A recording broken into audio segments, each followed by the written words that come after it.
సీతా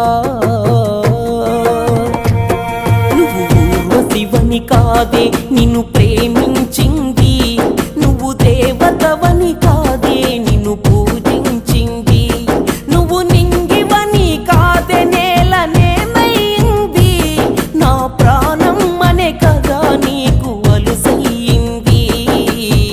రాతలో లేని రాధమ్మ చెప్పలేను